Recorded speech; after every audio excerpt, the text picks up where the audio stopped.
পারলাম না, শত চেষ্টা করেও অন্ধকার ঘরের বন্ধ কপার, এই অন্ধকার ঘরের বন্ধ কপার থেকে খুলতে পারলাম না। বিশ্বাসের পথে ছুটে গিয়ে প্রতারকদের ভুলের পথে পা দিয়ে এইভাবে জড়িয়ে পড়বো তা আমি স্বপ্নেও ভাবতে পারিনি। জানি না এই ভুলের মাসুল আমাকে কি দিয়ে দিতে হবে। ঈশ্বরকে আমার অদৃষ্টে এক সুখের আজও কাটেনি। এই বিশ্ব সংসারে আমাকে এক বিন্দু আনন্দ পাওনা নেই। কিন্তু দুঃখের সঙ্গে অবিরাম সংগ্রাম করার মতো সেই সামর্থ্য শক্তিও যে আমার নেই।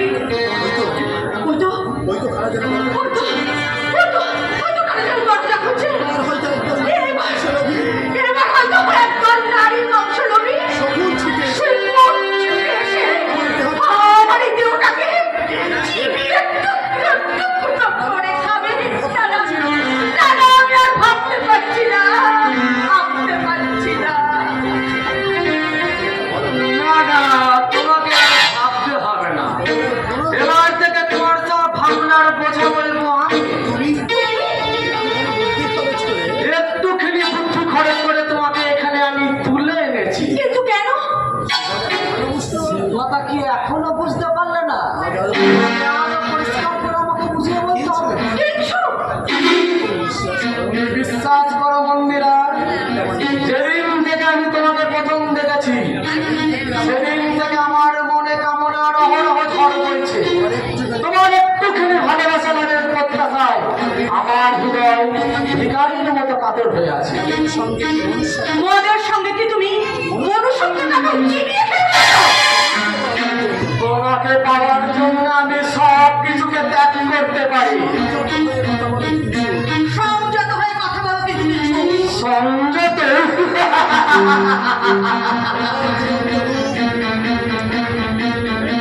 তোমার দুরন্ত রূপ আর ভয়ঙ্কর যৌবনের বন্যায় আমার সংযমের বাঁধ ভেঙে গেছে মন্দিরা। আমি তোমার সুখের জন্য ভালোবাসার ফুল দিয়ে উপভোগের ফুলসজ্জা তৈরি করে রেখেছি।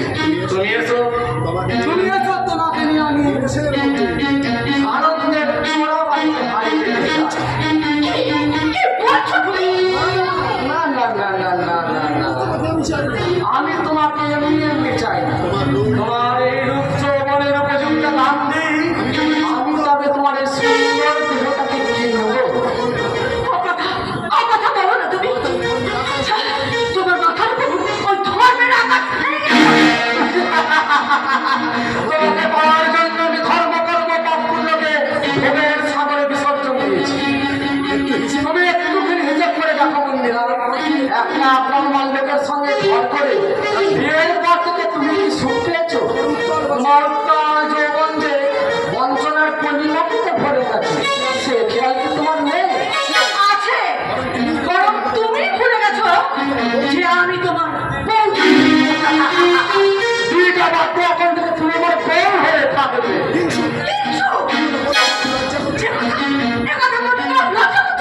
না, পদার্থ আমি আর সামনে সুখাদ্যের পাহাড়, তাই আমি খোদাকে আঁকড়ে রেখে লজ্জাকে আঁকড়ে ধরে রাখতে চাই না। আমি তোমাকে কষ্ট করে বলে দিচ্ছি মন্দিরা, তোমাকে আমার চাই, তোমাকে আমার পেতেই হবে। তার জন্য নিচে কোনো মূল্য দিতে প্রস্তুত। এসো এসো এসো, চলে এসো আমার সঙ্গে।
এই মানুষের জানারটাকেও আমি উচিত শিক্ষা দেবো।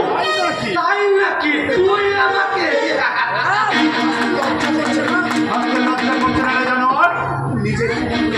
নিজের কুমত লক্ষ্য প্রাপ্ত করার জন্য তুই মা বোন জ্ঞান হারিয়েছিস।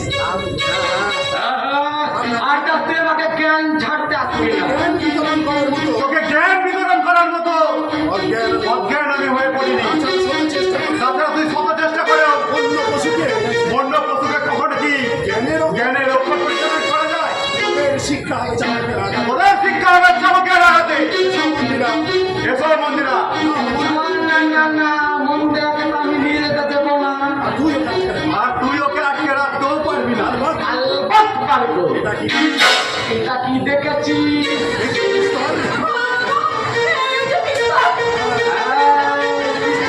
এই পিস্তলের মধ্যে লোড করা আছে 6 গুলি। তার থেকে মাত্র একটা খরচ করলি তোকে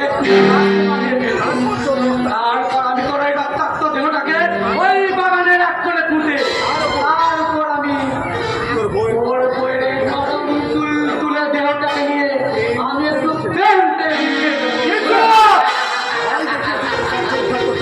ভয় দেখে তুই আর কার্যকর করতে পারবি না। ভয় নয়, মন্দিরার যৌবনের দাম আমি তোর বুকের রক্ত দিয়ে শোধ করবো। কিন্তু এখনো তো আমি ভালো অবস্থায় বলছি, তুই এখান থেকে চলে যা, নাহলে এক্ষুনি তোকে আমি না না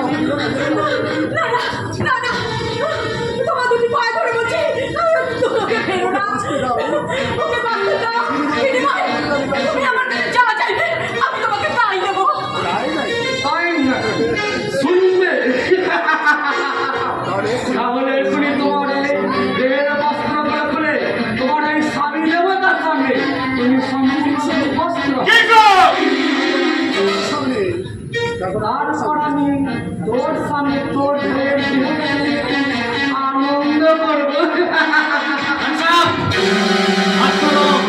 তোরা বলছি স্যার তুমি আমাকে স্যার আপনি আমাকে আর আমার স্বামীকে বাঁচান শুধু তোমাদেরই বাঁচাবো না, তোমাদেরই বাঁচাবো না, সেই সঙ্গে আমি বাঁচাবো সেই সঙ্গে আমি বাঁচাবো আমাদের বংশ মর্যাদা। আমাদের এই বংশ মর্যাদাকে। দাদা তুমি আমি বিস্তর ভালো বলছি হ্যালো পিস্তল, হ্যালো বলছি, তাহলে তোমারই আজ জীবনে অবসান ঘটিয়ে দেবো। দাদা দাদা বলি ও নামে আমাকে ও নামে আমাকে ডাকবি না রে আমাকে ও নামে ডাকার সব অধিকার তুই হারিয়ে ফেলেছিস। কিংসু, আমাকে ও নামে ডাকার অধিকার তুই সব হারিয়ে ফেলেছিস। আমাদের লজ্জা তুই আমাদের লজ্জা, তুই আমাদের কলঙ্ক, আর তুই আমাদের শত্রু। শত্রু শত্রু তোদের শত্রু? হ্যাঁ হ্যাঁ মিত্রতার মুখোশ পরে মিত্রতার মুখোশ পড়ে তুই আমার অনেক তুই আমার অনেক সর্বনাশ সর্বনাশ করেছিস। আমার বিশ্বাসের আমার বিশ্বাস ভালোবাসা ভালোবাসা আর সরলতা আর সরলতার সুযোগ নিয়ে আমাদের সঙ্গে প্রতারণা তুই আমাদের সঙ্গে প্রতারণা করেছিস। শুধু কিংসুকে একা নয় বললেন শুধু কিংসু একা নয় রে ভাই, ওর সঙ্গে আমার জন্ম ওর সঙ্গে আমাদের জন্মদাতা পিতা শ্রীযুক্ত ধীরাজ রায় চৌধুরীও সমানভাবে দায়ী, আর তার প্রায়শ্চিত্ত শুরু হয়ে গেছে। তার মানে বাবা কিছু বাবা কিছুক্ষণ আগে পুলিশের হাতে অ্যারেস্ট হয়েছে। হ্যাঁ হ্যাঁ, সাফল্যের চাবিকাঠির পরিবর্তে আমার হাতে হাত ধরা জলজল করছে। বাবা বাবা ধর্মের কথা বলবো সত্যি কিংসু ধর্মের কথাঘাত বড় অসাধ্যের শিখু, সে আঘাত আমি সহ্য করতে সে আঘাত আমি সহ্য করতে পারবো না। তাই পুলিশের কাছে অপমানিত তাই পুলিশের কাছে আমি অঙ্গটা সাবধান করলাম, আমি মৃত্যুর কাছে আমি মৃত্যুর কাছে আত্মসমর্পণ করলাম। না মৃত্যু দিয়ে জীবনের দেহ শোধ করা না যায় না, মৃত্যু দিয়ে জীবনের দেনা শোধ করা যায়। তুমি আমার প্রতিপালক। তুমি আমার প্রতিপালক, তবু আমি তোর প্রতি এক বিন্দু কর্তব্য পালন করিনি তবু আমি তোর প্রতি এক বিন্দু কর্তব্য পালন করতে পারিনি। সারাটা জীবন ধরে সারাটা জীবন ধরে তোকে আমি শুধু শাসিয়ে এসেছি। তুই জানিস না কিছু না তুই জানিস না কি সবাই, এই সবাইয়ের অজান্তে আমি তোকে সর্বহারা করেছি। কি কথা বলছো কাকুমণি? একই কথা বলছো কাকামণি। না বললেও উনি না বললেও সব প্রমাণ আমাদের কাছে আছে। লোভে বসে মনে যে নবীর বসে আপনার বাবা মাকে নিষ্ঠুরভাবে অত্যাচার করেছে তার জ্বলন্ত প্রমাণ। আমি নিজে You are a murderer? তুমি আমার বাবা মাকে তুমি আমার বাবা মাকে খুন করেছো। আমার বাবা তাহলে ছিল আমার বাবা তাহলে অ্যাক্সিডেন্টে মারা যায়নি। আমার মা তাহলে একদম আমার মা তাহলে আত্মহত্যা করেনি। না, সম্পত্তি লোভে সম্পত্তির লোভে আমি তাদের খুন করেছি। বাবার বাবার মাথা খারাপ হয়ে গেছে, তাই বাবা মিথ্যা প্রলাপ করছে। সে বিচার করবে আদালত। তবে শুধু আপনার বাবার একার বিচার হবে না, তার সঙ্গে আপনারও বিচার হবে। আপনাকে আমি খুন করে প্রমাণ লোক এবং নারী অপরাধে গ্রেপ্তার করলাম। ভজন আসামির হাতে হাত পা লাগাও। ঠিক আছে ঠিক আছে, আমাদের আমাদের আটকে রাখার মতো কারাগার এখন এই দেশে তৈরি হয়নি। আর তা হলেও টাকার বুলডোজার দিয়ে সেই কারাগার ভেঙে আমরা একদিন বেরিয়ে আসবোই আসবো। আর দাদামণি, আমি আমি আমি সত্যের সুতারা কর্তব্যের আকাশে কর্তব্যের আকাশে এক কোণে দাঁড়িয়ে ধর্মের জ্যোতিতে আমি উদ্ভাসিত হয়ে বলছি, আর তোরা মিথ্যার ধূমকেতু, তোদের অবস্থান ক্ষণস্থায়ী রে, অল্প তোদের আয়ু। ঠিক আছে, আর কত আয়ু সে আমি নিশ্চয়ই দেখবো। তবে আর টাইম ওয়েস্ট করলে ভজন সিং আসামিকে ভ্যানে নিয়ে যাও। ভাইদি ভাই, আপনারা একবার থানায় চলুন, আপনাদের কিছু স্বীকারোক্তির প্রয়োজন। দাদামণি, আপনার চোখে জল। জল? না রে না, এ জল নয়, এ হচ্ছে সত্য ধর্মের ফল্গু ধারা। দাদামণি, যাও ভাই যা, এই নরকার তোরা এক মুহূর্তে থাকিস নে, তোরা তোরা বাড়ি চলে যা। সবাই তোদের জন্য অধীরা করে অপেক্ষা করছে রে। আপনিও চলুন আমাদের সঙ্গে দাদামণি। না, ও বাড়ি আমি আর যাবো না। ও বাড়ি যাবো না। ও বাড়ি আমি আর যাবো না। কেন যাবে না? কেন যাবে না? যদি লোক আবার আমার মনে বাসা বাঁধে, সেই ভয়ে আমি যাবো না।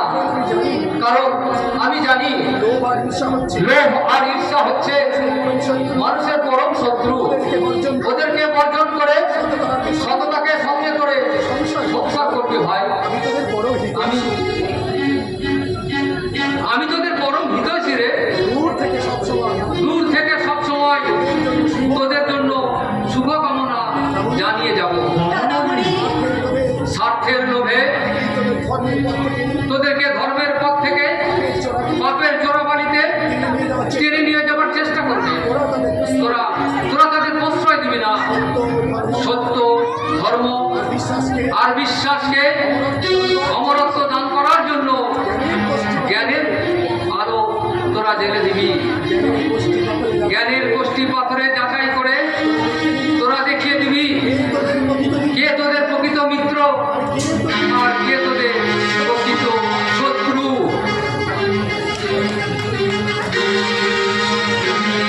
নমস্কার।